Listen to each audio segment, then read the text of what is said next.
Donc pour cette deuxième édition de Tropisme, on a eu la chance d'avoir deux gros changements. Un changement de durée, on passe de 5 jours à 3 semaines, ce qui est un gros challenge pour nous, parce on programme très différemment un événement de 5 jours d'un événement de 3 semaines. Et l'autre gros changement, c'est que d'habitude le festival est éclaté dans plein de lieux dans la ville.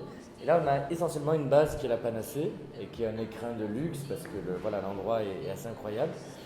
Et on va juste faire 2-3 sorties dans la ville, au HTH, au Centre Dramatique et au Rockstore.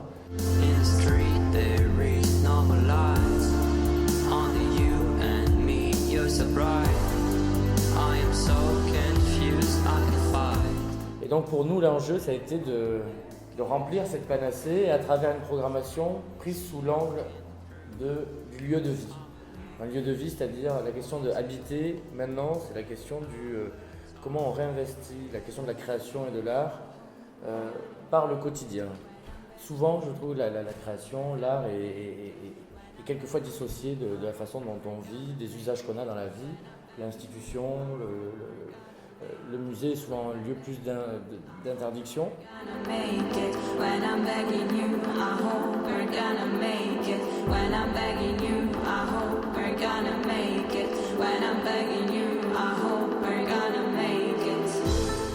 C'était le contraire, se dire on va habiter totalement le lieu. Et habiter, ça passe par des fonctions. Donc manger, danser, ça peut être boire, se reposer, se relaxer. Et toutes ces fonctions, je les ai travaillées je les ai imaginées dans le lieu, à différents endroits, et imaginées avec le collectif Existe, qui est un collectif d'architectes, de botanistes, d'urbanistes, de DJ.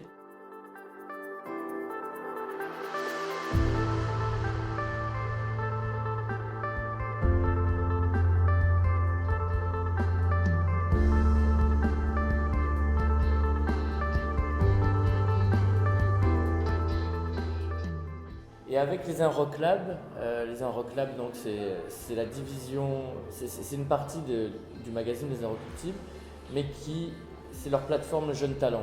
Ils font des tremplins un peu partout en France pour aller débusquer les groupes musicaux qui sans doute demain vont exploser. Et donc j'ai eu envie de travailler avec eux pour imaginer 2 concerts par semaine, donc 6 concerts de 7 nouvelles scènes françaises. Donc une nouvelle scène très électro, pop, folk.